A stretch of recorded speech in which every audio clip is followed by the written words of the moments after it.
మీ creativity అంటే మీరు ఈ పెయింటింగ్ ఫీల్డ్లోకి వచ్చి ఎన్ని సంవత్సరాలు అయ్యాయి? నేనైతే చిన్నప్పటి నుంచి నాకు 8 ఏళ్ళు ఉన్నప్పటి నుంచి నేను పెయింటింగ్ చేస్తున్నాను. ఓకే. అయితే మా ఫాదరు డిస్ట్రిక్ట్ ఎడ్యుకేషనల్ ఆఫీసర్గా ఉన్నారు, స్కౌట్ మాస్టర్ కూడా ఉన్నాడు. ఓకే. ఆయన ఏమంటే ప్రాజెక్ట్ వర్క్లు చేసేది, స్కౌట్లో ప్రాజెక్ట్ వర్క్స్ ఉంటాయి కదా, పిల్లలకి చార్ట్స్ తయారు చేయడము, అది ఆ ప్రాజెక్ట్ వర్క్లో ఒక్కొక్క స్టెప్ ఎట్లా ఎక్సర్సైజ్ చేయాలి ఏంటి అన్నీ ఉంటాయి అందులో. అది స్వయంగా వాళ్ళ టీచర్లు వేయాలి, స్కౌట్ మాస్టర్లు వేయాలి, వేసి పిల్లలకు చూపించాలి. ఇవన్నీ ఎక్కువ వాళ్ళకు కూడా టాలెంట్ ఉండాలి కదా ఆట అనేది.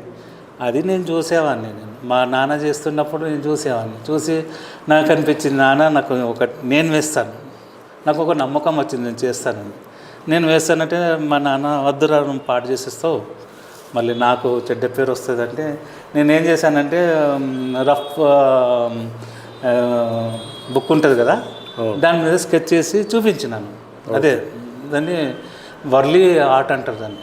చూడండి ట్రయాంగిల్ ఉంటుంది కదా, వర్లీ ఆర్ట్ అంటే శరీరం ఇట్లా ట్రయాంగిల్, మళ్ళీ ఇక్కడ బాడీ ఒక ట్రయాంగిల్ ఉండి చేతులు ఒక్కొక్క లైన్లో ఉండి అవి వాటి యొక్క యాక్షన్ చూపిస్తాయి చూడండి. అది నేను పసిగట్టి నేను అట్లా డిఫరెంట్గా వేశాను వర్లీ ఆర్ట్. అయితే మా నాన్నకి ఇంట్రెస్ట్ అనిపించింది, నేను నా చేతితో అన్ని ప్రాజెక్ట్ వర్క్ చేయించారు. ఆయనతో పాటు ఇంక 2-3 టీచర్లు కూడా వచ్చి మీ అబ్బాయితో వేయించండి అని అన్నారు, వేసాను.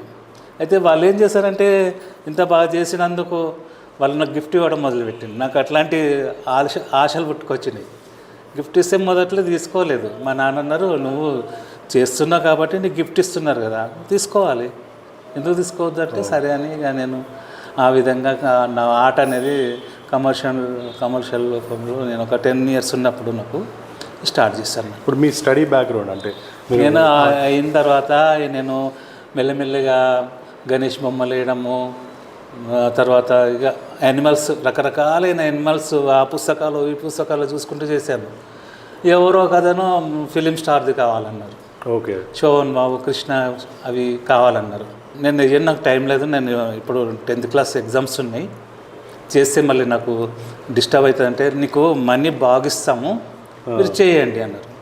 మా నాన్నని అడిగితే వద్దురా నువ్వు పరీక్ష మీద దాచిపెట్టు, దీని మీద పెట్టకు, కాన్సన్ట్రేషన్ ఓన్లీ ఎడ్యుకేషన్ అన్నారు. అది తర్వాత నువ్వు ఏమన్నా చేసుకో, నాకు అభ్యంతరం లేదన్నారు. అయితే మొత్తానికి 10 బాటల మీద పాస్ అయినాను. ఇక ఒకటి శోభన్ బాబుది వేసాను. అయితే అక్కడ అభిమానులు, కృష్ణ అభిమానులు వచ్చి నాకు కూడా వేసి చేయండి, నాకు కట్అవుట్స్ వేసి చేయండి అన్నారు. ఓకే. కొంచెం కలర్స్ వేయడం మొదలుపెట్టాను, కట్అవుట్స్ వేయడం అయింది. అప్పుడు ఆ టైంలో రాజవర్ధన్ అని ఒక ఆర్టిస్ట్ ఉన్నాడు అన్నట్టు, మా సీనియర్, కాలేజ్ చేస్తున్నాడు. నేను 10th class కాగానే కాలేజ్కి వెళ్ళాలి కదా, ఆయన ఇంట్రడ్యూస్ అయ్యిండు. ఆయనను కొంచెం ఇన్స్పైర్గా చూసుకొని నేను కలర్స్ వేయడం మొదలుపెట్టినాను. రకరకాల ఫిలిం స్టార్లు వేశాను, జయప్రదది వేశాను, శోభన్ బాబు, కృష్ణ చాలా వేశాను పోర్ట్రేట్స్. అంటే ఇదంతా వాళ్ళు ఎవరైనా చేయించుకున్నారా? చేయించుకోవడమే కదా, మనీ కూడా ఇచ్చారు. ఓకే. అయితే ఒకసారి ఏమైందంటే 4x6 ఒకటి బోర్డు, వెంకటేశ్వర స్వామి బోర్డు వేయమన్నారు స్టూడియో కోసం. ఓకే. స్టూడియోలో పెడితే భక్తులు ఉంటారు కదా, ఆ విధంగా రావాలా, మొత్తం కలర్ఫుల్గా గోల్డెన్ కలర్లో రావాలి, వెంకటేశ్వర స్వామి నిలబడి ఆశీర్వాదిస్తున్నట్టుగా తిరుపతిలో ఎలా ఉందో అలా వేయాలన్నారు. అది పెద్ద పరీక్ష అనుకున్నాను. అప్పుడు నా ఏజ్ ఎంత, నాకు 16 years కదా, 10th class అంటే 16 years. సరే నేను వేస్తానన్నా. దానికోసం నాకు 35 days పట్టింది చేయటానికి. ఓకే. 35 days అయింది. మెల్లమెల్లగా స్నానం చేసి మంచిగా భక్తి భావంతో వేశాను. అన్నం తినకుండాను, అది చేసిన తర్వాతనే అన్నం తినేవాడిని. ఓకే. డైలీ 3-4 hours కూర్చొని చేసేవాడిని. సో అంటే ఈ ఫీల్డ్లో మీరు వచ్చి 40 ఏళ్ళు అయిందంటారా? Nearly 40 years. సో మీ నేటివ్ ప్లేస్ ఎక్కడ అంటారు? ఆదిలాబాద్ డిస్టిక్లో కలర్స్ దొరకడమే కష్టం. అప్పుడు మేము చిన్నగా ఉన్నప్పుడు కలర్స్ దొరికేవి కావు. మేము ఏం చేసేవాళ్ళమంటే గోడలపైన కలర్స్ వేస్తారు చూడండి, మా సైడ్ అయితే జాజు అంటారు చూడండి, బ్రౌన్ కలర్లో కింది అంచుకు వేస్తారు. వీటితో నేను షేడింగ్ వేయడం నేర్చుకున్నాను. ఓకే. అది ఎట్లా షేడ్ వేయాలి, అందులో కొంచెం చున్నం కలపడము, బ్రౌన్ కలర్ కలపడము, లైట్ కలర్ రావడం, మళ్ళీ బొగ్గు చూరం చేసి దాన్ని డార్క్ కలర్ ఎంటికలా వేసి అప్పుడు ఒక గోడ మీద నాగేశ్వర బొమ్మ వేసాను అన్నట్టు మా ఇంట్లో. ఓకే. మా నాన్న చూసాడు, ఇదేంద్రా నువ్వు గోడ మీద నాగేశ్వర బొమ్మ వేసినవి ఏంట్రా అని తిట్టాడు. మళ్ళీ వాళ్ళ ఫ్రెండ్స్ వచ్చారు, ఇంత బాగా వేశారు, ఆయన టాలెంట్ చూడు ఎంత బాగుంది, కలర్స్ ఎక్కడి నుంచి తీసుకొచ్చిండు, ఎంత బాగా వేశాడు అని నాకు ఎంకరేజ్మెంట్ వచ్చింది అన్నట్టు. ఓకే. అక్కడ ఆదిలాబాద్లో అంటే మీరు ఇప్పటికి కొన్ని వేల పెయింటింగ్స్ వేసి ఉంటారు కదా? దాదాపు చాలా ఒక 3,000-4,000 పైన వేసి ఉంటానేమో, తెలియదు. నేను మళ్ళీ తర్వాత ఏమైంది, ఫైన్ ఆర్ట్స్ కాలేజీలో ముందు ఈ వెంకటేశ్వర స్వామి వేశాను కదా, అయితే పెద్ద స్టూడియో తను ఒక ఊరేగింపు, ఆయనకు బాగా నచ్చింది ఆ పెయింటింగ్. నాకు 2 డ్రెస్సులు గిఫ్ట్ ఇచ్చారు, కొబ్బరికాయలు ఇచ్చాడు, 11 కొబ్బరికాయలు ఇచ్చాడు, నాకు కాలు మొక్కడం మొదలెట్టిండు. అంటే ఏమంత అభిమానం. అది నేను ఊరేగింపుగా తీసుకెళ్తానంటే ఊరేగింపు తీసుకెళ్తుంటే అక్కడ నుంచి ఒక జర్నలిస్ట్ ఉన్నాడు, జి కృష్ణయ్య అని, ఆంధ్రజ్యోతిలో పనిచేసేవారు ఆయన ఆదిలాబాద్లో, ఇప్పటికీ ఆయన పేరుంది. అయితే ఆయన చూసి ఇది ఆదిలాబాద్ డిస్టిక్లో ఇంత వెనుకబడ్డ డిస్టిక్లో ఎవరబ్బాయి ఆర్టిస్ట్ అని నాకు అడ్రస్ కావాలంటే ఆ స్టూడియో అతను ఇచ్చాడు, ఇక పలానా చోట ఉంటాడు వెళ్ళండి.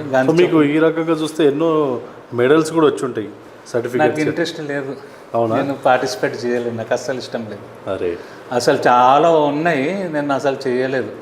ఒకటి బలవంతంగా హైదరాబాద్లో ఒకటి బతుకమ్మ మీద ఒకటి కాంపిటీషన్ చేశారు, దాంట్లో ప్రైజ్ వచ్చింది, ఫస్ట్ ప్రైజ్. ఓకే. నాకు ఎందుకో మళ్ళీ కొంతమంది కష్టపడతారు కదా, వాళ్ళని చూస్తే నాకు ఒక విధంగా అనిపించింది, మనం ప్రైజ్ పొందడం ఏంటి, వాళ్ళు కూడా కష్టపడతారు కదా, వాళ్ళకి కాంపిటీషన్ వెళ్ళడం. మీకు శాలరీ పరంగా ఎట్లా, మరి ఏదైనా కంపెనీలో చేస్తారా లేదంటే మీ సొంతంగానే చేసుకోవడమా? నేను ఏమైంది, నేను ఫైన్ ఆర్ట్ చేసేటప్పుడు మా ఫాదర్ అప్పటికి రిటైర్డ్ అయిపోయిండు. ఓకే. నేను చాలా చిన్నవాడిని, మా ఫ్యామిలీలో. ఆయన రిటైర్డ్ అయిన తర్వాత ఎకనామికల్గా చాలా పూర్ అయిపోయినాం మేము. ఫాదర్ హెడ్ మాస్టర్ ఉండే, ఆయన చాలా న్యాయంగా హెడ్ మాస్టర్ చేస్తారు, లంచాలు తీసుకోకుండా. కాబట్టి మేము పూర్ అయిపోయినాం. అప్పుడు మా దగ్గర ఇన్కమ్ లేదు. ఒకటి ప్రాపర్టీ మాత్రం ఉండేను, చేన్లవి ఉండేను, కానీ అవిటి అంత ఇది లేదు, గ్రోత్ లేదు. ఓకే. అయితే నాకు అప్పుడు నేను ఫైన్ ఆర్ట్స్లో చేరిన తర్వాత బీఎడ్ వాళ్ళకి చార్ట్స్ వేసేవాడిని. ఓకే. అట్లా ఇన్కమ్ అనేది వచ్చేది. ఓకే. బీఎడ్ వాళ్ళకి వేసాను. తర్వాత అది ఒక్క చార్ట్ వేస్తే 6 రోజుల్లో 83-84లో ఒక్క చార్ట్ వేస్తే 3 రూపీస్ 5 రూపీస్ ఇచ్చేవారు. అదే గొప్ప. అయితే మాకు 3 రూపీస్ అంటే 2 పూటల ఫుడ్ దొరికింది అనుకోవాలి అంతే. అది అన్నట్టు ఒక్కో రోజులో నేను 120 స్కెచెస్ వేశాను బీఎడ్ వాళ్ళకి. నేను మాసాబ్ ట్యాంక్లో ఒకటి బీఎడ్ కాలేజ్ ఉంది కదా, అక్కడికి వెళ్ళి ఒక టీచర్కు చూపించాను నేను చేస్తానంటే. ఆమె ఏం చేసిందో 15 మందిని తీసుకొచ్చింది. వాళ్ళు ఇంకా 15 మంది, వాళ్ళు ఎక్కడి నుంచో టీచర్లు రావడము పెద్ద వరుస, ఒక తీర్థంలాగా అయిపోయింది. అందరు చుట్టుముట్టారు, అందరూ వచ్చి ఇది ఏం జరుగుతుంది ఇక్కడ అని అందరు నన్నే చూడడం, స్కెచ్ వేస్తుంటే చూడడం. ఇంకా వేరే ఆర్టిస్టులు వచ్చి నేను కూడా ఇస్తాను అంటే సరే వాళ్ళకు కూడా కొన్ని వర్క్స్ ఇచ్చాను, చేశాను. అట్లా ఇన్కమ్ అయింది. అప్పుడు నాకు టోటల్గా 1 ఇయర్ ఇన్కమ్ మొత్తం వెళ్ళిపోయింది. ఓకే. సో ఇప్పుడు ఈ పెయింట్కి మీరు ఎట్లా ఆర్డర్ చేస్తారు మీకు ఇప్పుడు ఈ ఉన్న సిచ్యువేషన్? అయితే నేను ఫైన్ ఆర్ట్స్ అయిన తర్వాత, కానీ రియలిస్టిక్ వర్క్ వేరు, ఓకే, మోడర్న్ ఆర్ట్ వేరు. ఎక్కువ శాతం మోడర్న్ ఆర్టే ఎక్కువ లైక్ చేస్తారు. రియలిస్టిక్ చేసే వాళ్ళు ఉన్నారు, పెద్దవాళ్ళు ఉంటారు కదా, రియలిస్టిక్ అది రియలిస్టిక్ కానీ మోడర్న్ ఆర్ట్లో మన పేరు అనేది గుర్తింపు వస్తుంది. రియలిస్టిక్ అయితే చాలామంది చేస్తారు కదా, మనకు గుర్తింపు రావాలా. మోడర్న్ ఆర్ట్లో మన సిగ్నేచర్ వర్క్ అనేది నేర్చుకోవాలి. అది ఎట్లా నేర్చుకోవాలి అది నా మైండ్లో పట్టు. మా ఫ్రెండ్ ఒక అతను ఉన్నాడు, ఢిల్లీలో ఉంటాడు ఆయన. ఢిల్లీలో అయితే చాలామంది ఆర్టిస్టులు ఉంటారు అక్కడ, రకరకాల ఆర్టిస్టులు, తోపు ఆర్టిస్టులు అక్కడ ఉంటారు. ఎక్కడి నుంచో వస్తారు, కలకత్తా నుంచి, యూపీ నుంచి, మహారాష్ట్ర నుంచి, ఎక్కడి నుంచో ఆర్టిస్టులు అక్కడ వచ్చి గేదర్ అయ్యి పెయింటింగ్లు చేస్తారు. అక్కడ నేషనల్ గ్యాలరీ ఆఫ్ మోడర్న్ ఆర్ట్లో మా ఫ్రెండ్ ఒకతను శంకర్ అనే అతను పనిచేసేవారు. ఓకే. అతను నేనంటే బాగా ఇష్టం. ఎందుకంటే నేను చాలా బాగా చేస్తాను వరకు, నువ్వు ఢిల్లీకి వస్తే నువ్వు మంచి ఫేమస్ అవుతావు అనేవారు. అలా అని నేను ఆయన ఎంకరేజ్ వల్ల నేను ఢిల్లీకి వెళ్ళాను. ఢిల్లీకి వెళ్ళి అప్పుడు ఇవన్నీ సిగ్నేచర్ వర్క్ అంటే ఏమిటి ఇవన్నీ నేర్చుకున్నాను నేను. పెద్ద పెద్ద ఆర్టిస్టులవి బుక్స్ చూశాను, చదివాను. ఎంఎఫ్ హుస్సేన్, పికాసో, మళ్ళీ రామ్ కింకర్, రవీంద్రనాథ్ ఠాగూర్, చాలామంది ఆర్టిస్టులవి చూశాను. చూసిన తర్వాత ఇది ఎక్కువ శాతం క్యూబిజం అనేది చాలా హార్డ్, అది చెప్పాలంటే. అందులో పిక్టోరియల్ ఫామ్ ఉంటుంది, మల్టిపుల్ ఇమేజెస్ ఉంటాయి, అందులో చాలా మీనింగ్ఫుల్ వేయచ్చు. నాకు కొన్ని రోజులు ఒక 7-8 months నేను డైలీ ఆయనతో వెళ్ళి లైబ్రరీలో కూర్చుండేవాడిని. ఆయననేమో ఆఫీస్లో క్యూరేటర్ కాబట్టి ఆఫీస్లో ఆయన కూర్చుండేది. వెళ్ళేటప్పుడు ఆయన పిలిచేది, నేను వెళ్ళిపోయేది ఇంటికి. అట్లా ఆ విధంగా కొన్ని రోజులు అయిన తర్వాత నాకు మంచిగా జ్ఞానం వచ్చేసింది, క్యూబిజం మీద పట్టు వచ్చింది. స్కెచ్లు వేశాను, చేసుకుంటూ 15 సంవత్సరాలు అదే పని చేసుకుంటూ కూర్చున్నాను డైలీ. వేరే చిన్న చిన్న పనులు చేసేవాడిని, దేనికోసం అది మనం మెయింటైన్ కావాలి కదా. అందుకు నేను మెయింటైన్ కావడానికి తంజూరా పెయింటింగ్స్ అవి చేసేవాడిని. తంజూరా పెయింటింగ్ అయితే యాజ్ ఇట్ ఈజ్ చేసేవాడిని, మంచి ఫేసెస్ బాగా చేసేవాడిని. అయితే అది ఈ ప్రొఫెషన్ నేను నా సెల్ఫ్ థాట్ ఆర్టిస్ట్ని నేను దాన్ని ఇంప్రూవ్ చేసుకున్నాను. ఇవి నా వర్క్స్ సెల్ఫ్ థాట్ ఆర్టిస్ట్. అయితే ఏమైంది, ఇలా చేస్తూ వెళ్తుంటే నాకు ఒకటి వర్క్ వచ్చిందని, నాకు జాంగిరాట్ గ్యాలరీలో ఛాన్స్ వచ్చింది ఎగ్జిబిషన్ పెట్టడానికి. అప్లై చేసినాను. మళ్ళీ ఇంతకుముందు 2010లో నేను ఉస్మానియా యూనివర్సిటీకి, అప్పుడు తెలంగాణ మూమెంట్ జరుగుతుంది కదా, అది చూసి నేను అక్కడ కొన్ని స్కెచ్లు వేసి, అప్పుడు ఎవరో అతను కెరోసిన్ పోసుకొని కాలు పెట్టుకున్నాడు, ఆ సీన్ చూసి నేను ఒక స్కెచ్ వేసి మళ్ళీ పెయింటింగ్ చేసి అది కాంపిటీషన్కి పంపించాను. ఓకే. నేషనల్ కాంపిటీషన్కి. అది national gallery of modern art అని ఒకటి ఉంది, ఒకటి ఆర్ట్ అండ్ క్రాఫ్ట్ సొసైటీది. అయితే వాళ్ళు నా పెయింటింగ్ సెలెక్ట్ చేసుకున్నారు, అది అవార్డుకి సెలెక్ట్ అయింది. కానీ కొంతమంది ఉంటారు కదా, నువ్వు తెలంగాణ ఫీలింగ్ పెట్టి నువ్వు అవార్డు ఇస్తే బాగుండదని ఎవరో అన్నారట. అది నాకు ఫస్ట్ ప్రైజ్ వచ్చేది. ఓకే. ఎందుకంటే నేను రియలిస్టిక్గా చేశాను, అది వాస్తవం కదా, జరుగుతుంది. నేను కొంచెం నిరుత్సాహం కలిగింది. నాకు సెలెక్ట్ అయింది, నా దగ్గర ఇప్పటికీ లెటర్ ఉంది నా వద్ద, సెలెక్ట్ చేసింది. నేను చూపించమంటే చూపిస్తాను ఎప్పుడైనా. అయితే నాకు అనిపించింది, నేను పెయింటింగ్స్ సెలెక్ట్ చేస్తున్నారు, నాకు అవార్డు కూడా వెళ్ళింది, సెలెక్ట్ అయింది అనేది ఒక నమ్మకం అనేది వచ్చింది. నేను ఏం చేశానంటే మెల్లమెల్లగా చేస్తూ ఈ స్టైల్ వర్క్ చేసుకుంటూ నేను జాంగిరాట్ గ్యాలరీకి అప్లై చేస్తే నాకు ఛాన్స్ వచ్చింది ఎగ్జిబిషన్ పెట్టడానికి. అది దొరకడం చాలా కష్టం జాంగిరాట్. ఓకే. ఆ విధంగా ఆర్టిస్ట్ గుర్తింపు వచ్చింది నాకు. ఓకే. గుర్తింపు రాగానే మా బాబు ఏం చేశాడంటే, నువ్వు గ్యాలరీలో పెట్టచ్చు కదా పాప అనేవాడు. గ్యాలరీలను సెర్చ్ చేసిండు, 1-2 గ్యాలరీకి. నేను అస్సలు నాకు ఇంట్రెస్టే ఉండదు.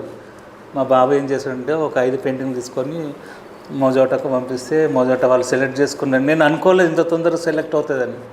సెలెక్ట్ అయినా 1 weekలోనే నాకు ఆర్డర్ వచ్చేసింది. పెయింటింగ్ పోయింది, 1,42,000 పోయింది ఆ పెయింటింగ్. ఓకే. మనం ఏదో 15,000 20,000 ఆశిస్తాం, 1,42,000 పోయింది. నాకు చాలా కాన్ఫిడెన్స్ వచ్చింది. ఇక మా ఇంట్లో మా బాబు వీళ్ళందరూ ఇక నాకు వాల్యూ ఇవ్వడం మొదలుపెట్టారు. పాడు కావద్దని దాన్ని మంచిగా పెయింటింగ్లని చేసి మంచిగా ప్యాకింగ్ చేసి పెట్టుకున్నాం మేము. టోటల్గా చాలా గ్యాలరీస్ ఉన్నాయి. నేను ఇంతవరకు నేను అప్లికేషన్ పెట్టలేదు, పెడదాం అనుకుంటున్నాను. సో ఇప్పుడు తెలంగాణలో మీకు ఎక్కడ ఏ గ్యాలరీలలో ఉన్నాయి? మీ మొజాటోలో ఉంది. ఇక నేను గ్యాలరీలో వెతకలేదు. ఓకే. సో ఇక మీ సొంతంగా మీరు పెయింటింగ్ చేసుకుంటూ వెళ్ళి? సొంతంగా అయితే చాలా పెయింటింగ్స్ ఆర్డర్స్ వచ్చినాయి. ఒక సుమారావు అని ఒక జర్నలిస్ట్ అన్నట్టు, ఆమె టైమ్స్ ఆఫ్ ఇండియాకి వర్క్ చేసింది. ఆమె ఓకే. ఇండియా టుడే కూడా వర్క్ చేసిందట. ఆమె నా వర్క్స్ చూసింది అన్నట్టు, ఎట్లా సోషల్ మీడియాలో కనిపించిందో ఏమో. ఆమె నాకు వాట్సాప్ చేసింది, నాకు ఈ పెయింటింగ్ నచ్చింది, నాకు ఇస్తారా అన్నారు. నేను మోజాటాలో చూస్తే చాలా కాస్ట్ ఉంది, నేను అంత కట్టలేనంటే సరే అని ఇస్తానని చెప్పి, మీరు జర్నలిస్ట్ కాబట్టి ఇస్తాను ఆమెకు ఒక పెయింటింగ్ అమ్మేశాను నేను. ఆ విధంగా ఇప్పటికి నా దగ్గర వాట్సాప్ ఉంది. నేను ఎంతమంది అడిగినా అంతమంది ఇచ్చింది. నాకు అడగబుద్ధి కాలేదు. మా వాళ్ళు ఏమో 1 lakh అట్లా అడగమంటే నేను అడగలేదు. ఓన్లీ 50,000 జర్నలిస్ట్ కదా అన్నీ నేను 50,000 అడిగితే 50,000 ఆమె పంపించింది, నేను పెయింటింగ్ పంపించినాను. అట్లా కొన్ని పెయింటింగ్లు అయినాయి. బేసిక్ మీ దగ్గర చేయించుకోవాలంటే మినిమం పెయింటింగ్ ఎంత కాస్ట్తో ఉంటుంది? మినిమం 20,000 నుంచి అయితే 5 lakhs 10 lakhs ఇక మన ఇష్టం. డిఫరెంట్, అది ఇన్ఫినిట్. ఇక 20,000 అయితే పక్కా ఉండాలి. బేసిక్ అయితే 20,000 నుంచి ఉండాలి.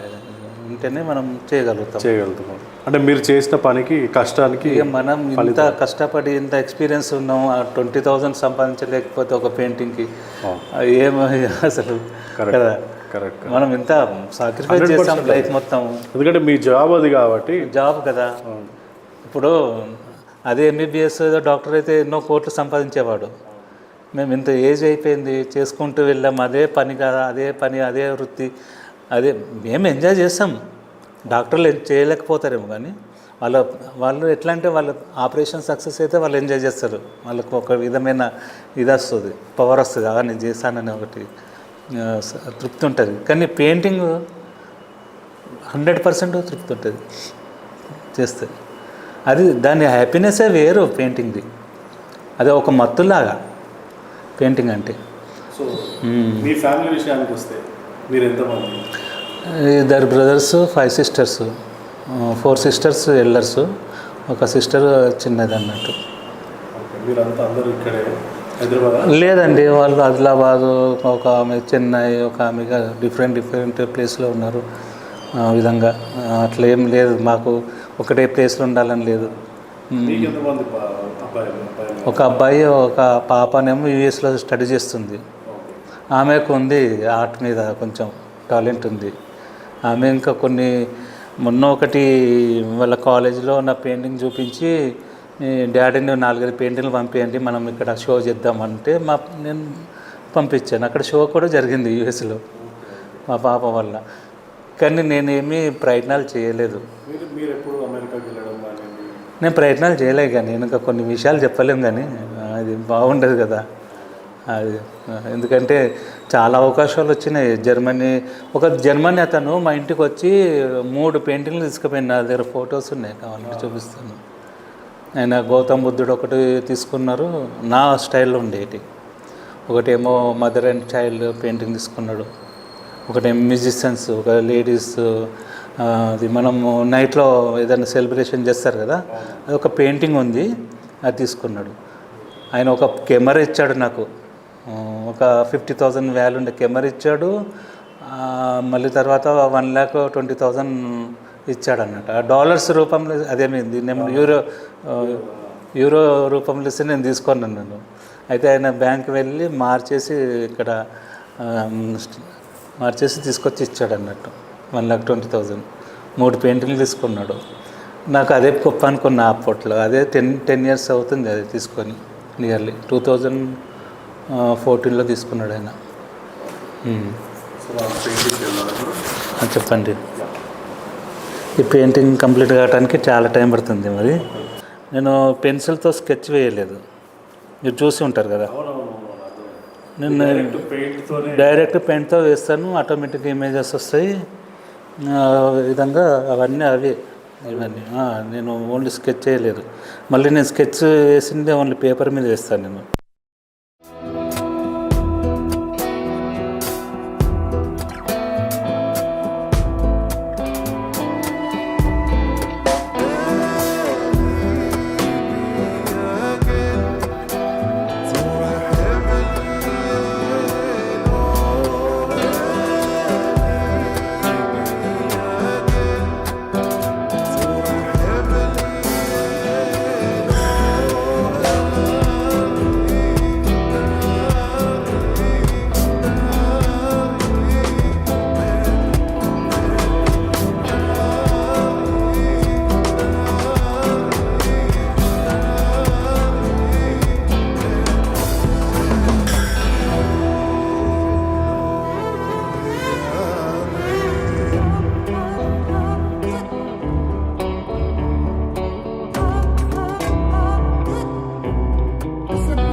బాగా ఇష్టం నాకు.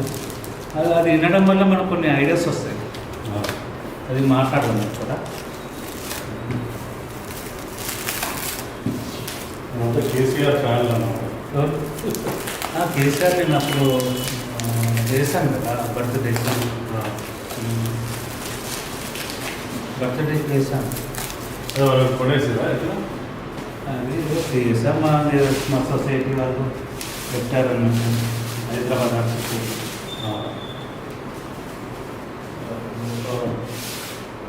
ఉన్నారు కదా కేసీఆర్. ఈ పెయింటింగ్లో ఏముందంటే ఆమె ప్రేమతో వాడుతుంది అన్నట్టు పాట. ఏమంటే దీని మీనింగు, ప్రేమ అనేది పరుగులు తీస్తుంది. ఏ విధంగా గుర్రాలు ఎట్లా పరుగులు తీస్తాయి, ఆ విధంగా ప్రేమ అనేది పరుగులు తీస్తుంది. అందుకే అక్కడ కప్పులు ఉన్నారు, ఆమె అటు ఆలోచిస్తుంది, ఇటు మ్యూజిక్ మీద ధ్యాసం పెట్టింది, ఇటేమో గుర్రాలు. ఆ పెయింటింగ్ ఇందులో ఉందన్నమాట. మొత్తం మీనింగ్ అంటే పెయింటింగ్ ఉంది. ప్రేమ అనేది పరుగులు తీస్తుంది. సాంగ్స్ అంటే సాంగ్స్లో మనకు కొన్ని ఐడియాస్ వస్తాయి.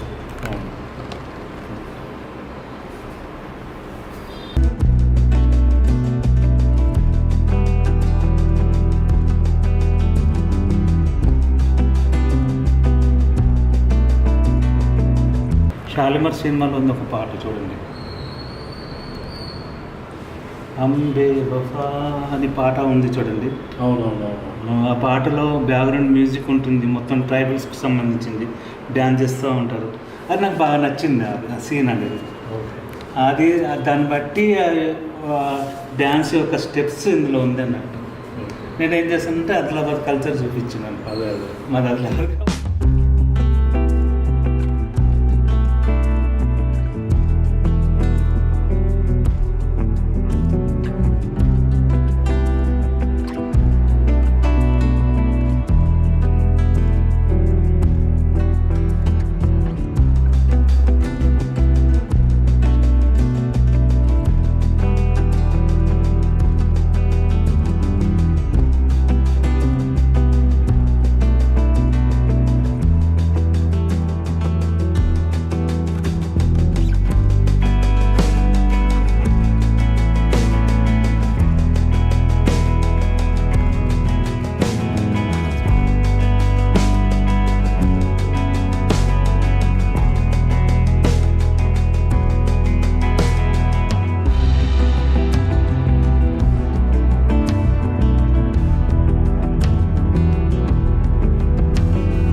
అది